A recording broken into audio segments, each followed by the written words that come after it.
All right, let's jump right in. We're setting up a debate that's been raging for centuries, the prince versus the philosopher.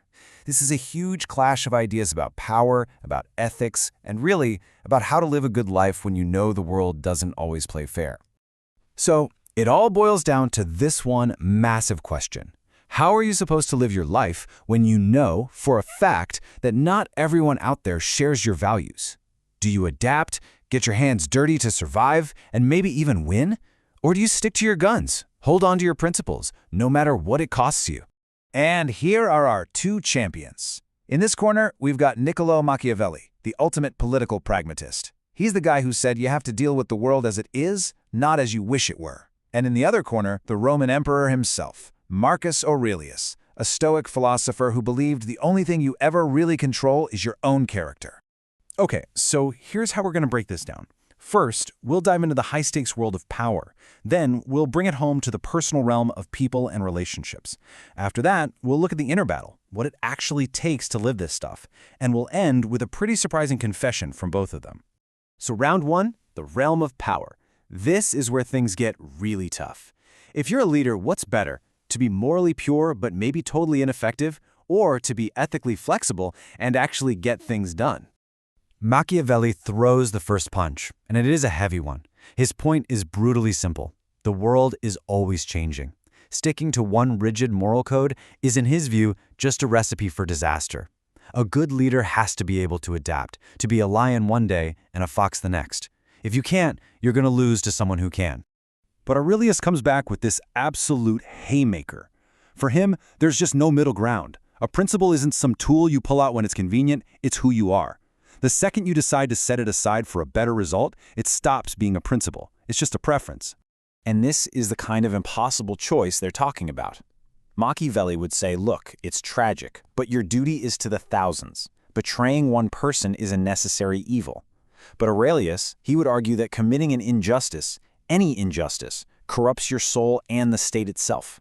He would rather watch the whole empire crumble than be the one to commit that evil. And Machiavelli just drives the point home with this, a really chillingly practical thought. He's basically saying that having a perfectly clean conscience is a luxury. Your people don't care about your moral purity. They care about survival. And for them, results are literally all that matter. Okay, let's shift gears for round two and bring this down to a more personal level. How do these big ideas play out in the realm of people? You know, in our friendships, our ability to trust, and how we deal with betrayal. You know, for Machiavelli, a real friend isn't someone you just have fun with. A real friend is someone who has passed a brutal stress test. He thought most people are just allies of convenience. A true friend is that one person in a million who sticks by you when you've hit rock bottom and have absolutely nothing to offer them. It's a dark view for sure, but it comes from a world of constant backstabbing. But just look at how different Aurelius's idea is. For the Stoic, a true friend is basically a partner in virtue. They don't care about your job or your status, they care about your character. They're the person who wants to help you become a better human being, even if it means telling you some hard truths. It's a connection built on shared values, not on what you can do for each other. So this gets to the heart of how you should trust people. Machiavelli says your default setting should be skepticism. Trust has to be earned, and it is earned the hard way. But Aurelius thinks living like that, in a constant state of suspicion, well, that's its own kind of prison. He would rather take the risk of being betrayed than live a life where he's closed off from everyone. And this quote just says it all, doesn't it? The Stoic view is that the pain you feel from betrayal, that comes from someone else. It's an external event. But the pain of living with a closed, suspicious heart, that's a wound you give to yourself over and over every single day. All right, for our third round, let's get even more personal. It's one thing to talk about these big ideas, right? But what's the hardest part of actually living this way, day in and day out? What's the real inner battle that you have to fight? For Machiavelli, the toughest part is all external. The world is a chaotic, unpredictable place. So the real challenge is knowing the perfect time to act, when to be generous, when to be cruel, when to be decisive. Get the timing wrong by even a second. Make one wrong move, and you're finished. But for Aurelius, the battle is 100% internal. See, Stoicism doesn't make you a robot. It doesn't just erase your anger or your sadness. It's about managing those feelings. And the hardest part is that it's a grind. It's the daily, constant, unglamorous work of catching yourself before you react every single time. And that job is never, ever done. And he actually had a really practical technique for this. First, when you feel that rush of anger or fear, you just pause. Step 1.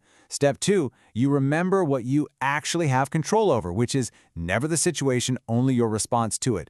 And third, you choose to act the right way no matter how you're feeling inside. Simple to say, incredibly hard to do.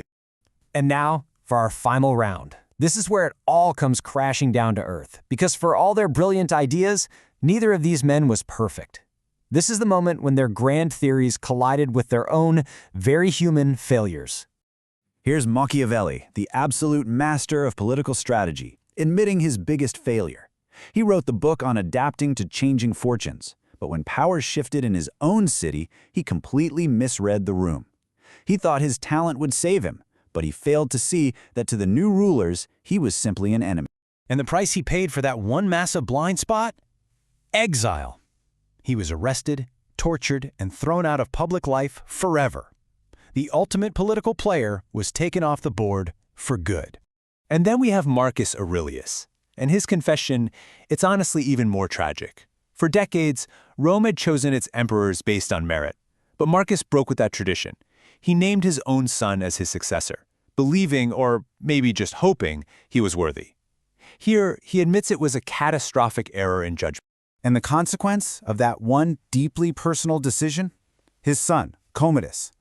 He became one of the worst emperors in Roman history, a tyrant who plunged the empire into an era of chaos and decline. The great philosopher-king, a man devoted to reason and virtue, made a single emotional choice that nearly destroyed everything he loved. So, that brings us right back to where we started. But now the question isn't for them, it's for you.